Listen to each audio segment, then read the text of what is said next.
هي جنة طابت وطاب نعيمها. السلام عليكم ورحمة الله وبركاته.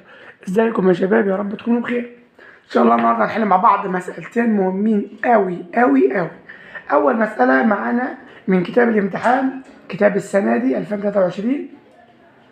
طيب كويس، الدفعة يعني دفعة 2023، صفحة 123، المسألة رقم 25. المسألة فيها تركة ان احنا طالب فيها كتلة البلورات المتكونة، والكتلة بتاع البلورات دي اللي هي بنسميها احنا الناتج الفعلي، وده قانون احنا واخدينه في اولى ثانوي، فهي مسألة ربط السنين مع بعض، فهي مسألة مهمة. هنقرا المسألة ونحلها. تاني مسألة بقى مسألة في الباب الثالث، مسألة البي اتش، فيها تركة صغيرة قوي قوي قوي، فمسألة مهمة برضه. يلا نحل أول مسألة، ولما نيجي للتانية برضه هنقول لك على الحاجة المهمة اللي فيها. هعمل لك زوم انا او هرفع لك الكلام علشان انا كاتبه بالاحمر فمش باين جوه جوي، وانا اقراها وقلت لك رقمها. يتفاعل 125 من 1000 مول من اكسيد النحاس مع وفره من حمض الكبريتيك. طيب كويس، بعد ما تفاعلوا قال لك وبرد المحلول الناتج، المحلول اللي طلع بره بقى، بعد ما اتبرد تكونت بلورات من كبريتات النحاس المتهدرة، يعني زي في ميه. قال لك وكان الناتج الفعلي من البلورات 75%. ماشي، اللي هي الكتلة دي بقى. احسب كتلة البلورات المتكونة. البلورات المتكونة اللي هي الناتج الفعلي. طب بالراحة، يلا نعمل المعادلة ونشوف الدنيا. ادي اكسيد النحاس، وانا هعمل لك زوم. ادي اكسيد النحاس اتفاعل مع حمض الكبريتيك اهو، H2SO4، هيطلع معاك CuSO4 زائد H2O. ده اللي جاله، ده المسألة. هو الراجل عايز يحسب الناتج لده ومديك معلومة عن ده، خلاص. طب اللي اتبرد بقى كان ايه وضعه؟ قال لك والله ركز بقى بالله معي، بالله عليك. ادي اهو اللي اتبرد، بعد ما المحلول اتبرد اتكون ده كبريتات، ده يبقى في 5 ميه، دي اللي اتكونت، صح؟ والله العظيم صح. طيب يا عم، دي لما بتتفك هتتفك هتدينا CuSO4 زائد ال5H2O. ماشي، انا عندي القانون بتاعي ان النسبة المئوية للناتج الفعلي تساوي الناتج الفعلي على الناتج النظري في 100. طب هو الراجل عايز الناتج الفعلي اللي فوق، يبقى هضرب النسبة المئوية للناتج الفعلي اللي هو مديهالي في الناتج النظري اللي انا هجيبه واقسمه على 100%. صعبة؟ لا مش صعبة. طب يلا يا عم، هو عايز الناتج الفعلي، بالراحة. انت كان عندك السيو، استنى بس، ماشي يلا. السيو او هو اللي مديك لي معلومة، وهو عايز ده الناتج الفعلي لكبريتات النحاس. طب ده كان 1 مول، وهنا 1 مول. طب والله هو قال لك تفاعل من ده 125 من 1000. طالما 1 مول مع 1 مول يبقى طالع معاك برضو هنا كام؟ 125 من 1000 برضو. طيب دي سهل. تعالى بقى نرجع للمعادلة بتاعتنا دي بقى، هنرجع لها اهو. CuSO4 زائد ال5 ميه هيدوك الCuSO4 SO4 5 ميه. حلو حلو. ده كان 1 مول.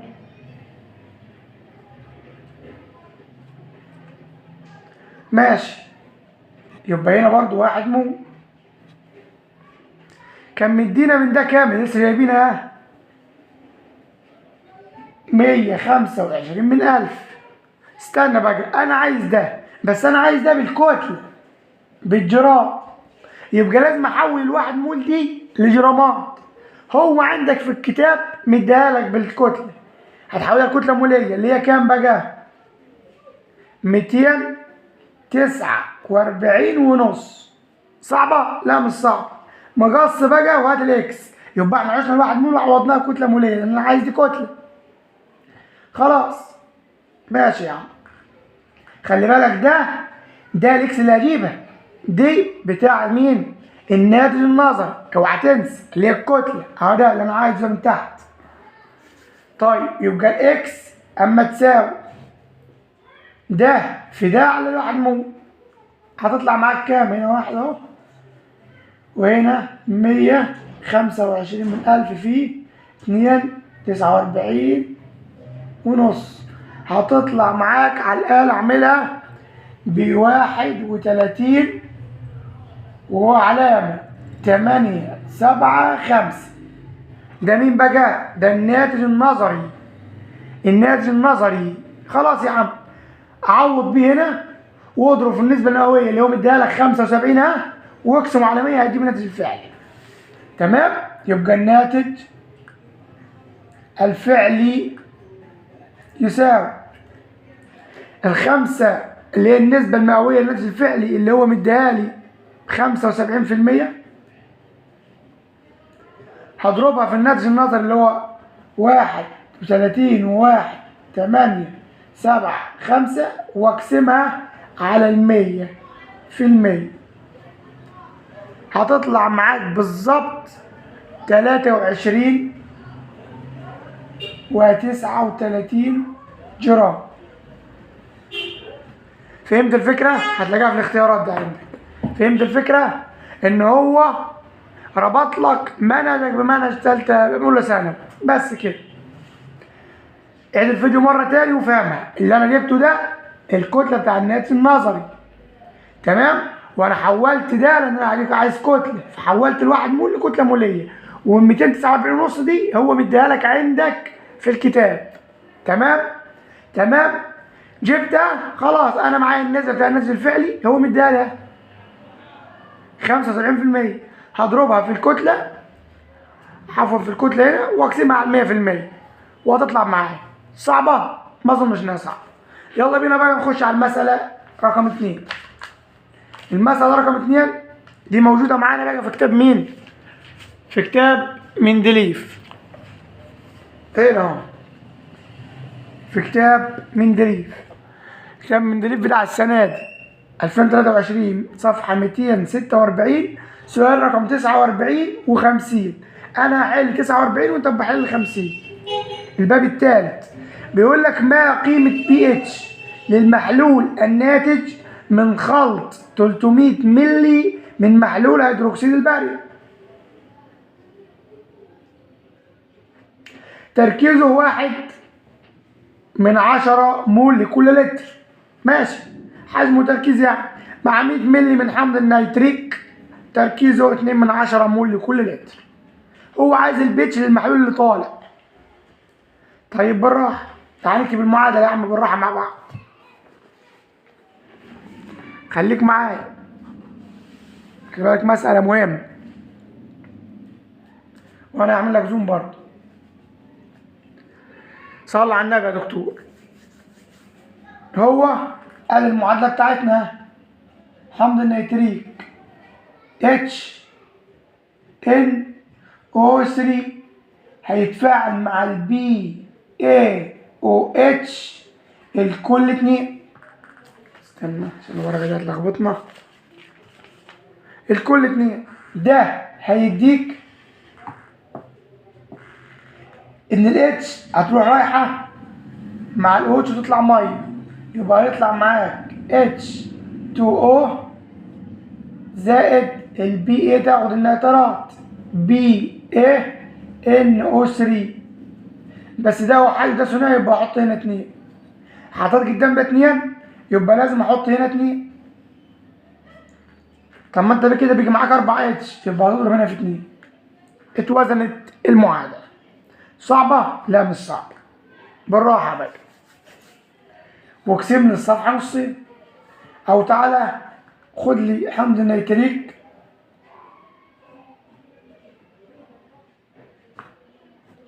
مع البي اي او اتش واشتغل معاير عادي خالص. هتطلع الام اي والفي اي والان اي. هنا الام بي الفي بي الان بي. هنا الان بي الان ايه ب2، هنا الان بي ب1. الام ايه مديهالي بكام في الكتاب؟ الام ايه بتاع الحمض مديهالي ب1، لا ب2/10، 2/10. والفي ايه مديهالي ب100 مللي، يبقى تبقى 100 في 10 أس -3. تعالى هنا الفي بي مديهالي ب 300، تبقى 300 في 10 أس -3. الام بي بكام بقى؟ ب1/10. خلاص استخدم قانون معين عادي. ام اي في اي على ان اي تساوي ام بي في بي ان بي. شيل وعوض يا غالي. هنا 1 هنا 2. هنا 2/10 في 100 في 10 أس -3 اللي يكسب على 1000 يعني. هنا 1/10 في 300 مضروبة في 10 أس -3. شوف ده هيطلع معاك كام وده بكام؟ هيطلع هنا معاك ب3/100 وده هيطلع معاك ب1/100. يبقى الحمض طلع عدد مولته ب1/100، انما القاعدة طلعت معاك ب3/100. ده قليل يبقى ده عامل محدد، انما ده كتير يبقى ده مادة زايدة. انا بقى هاخد المادة الزايدة ليه؟ لان هو اللي فيه زيادة اللي هتتفاعل معايا. طيب كويس خالص. هو عايز البي اتش، انا اكيد لما اجي اجيب البي اتش هجيب البي اتش للمادة اللي لسه هتتفاعل اللي هي فيها ناتج، فالقاعدة هي الاكتر دي محددة يعني خلصت، هي الجنينة خلصت. يبقى انا كده هجيب البي اتش لمين؟ للمحلول الناتج. طب انا المادة الزايدة معي مين؟ والله المادة الزايدة معي اللي هي القاعدة. يبقى انا علشان اجيب البي اتش لازمني اجيب البي او اتش واطرحها من ال14 اللي هي بتاع البي كيوتر. فهمت اللعبة؟ طب ليه يا مستر اجيب البي او اتش؟ يا ولد عشان الزيادة معايا في القاعدة. انا لو كانت زيادة معايا هنا في الحمض كنت جبت البي اتش سالب على طول، سالب لوغاريتم على طول. انما انا هنا معايا البي او اتش ليه هجيبها؟ عشان الزيادة في القاعدة. طب بالراحة، البي او اتش دي بتساوي سالب لوغاريتم تركيز الاو اتش. طب يا ولد انا اجيب منين تركيز الاو اتش؟ ركز بقى عشان المسألة دي مهم، هي التركة هنا. الاو اتش انا عايز اجيبه اللي هو التركيز. طب ما انا قبل ما اجيب التركيز بتاع الاو اتش لازم اجيب تركيز مين؟ هجيب تركيز مين؟ تركيز القاعدة، لان انا هنا عندي القاعدة ثنائية. القاعدة ثنائية 2 او اتش ثنائية.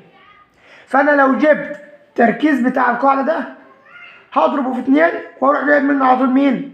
البي او اتش. طب انا هجيب التركيز ازاي؟ لازم اجيب عدد المولات بتاع المادة الزايدة. مين المادة الزايدة بتاعتي؟ المادة الزايدة القاعدة.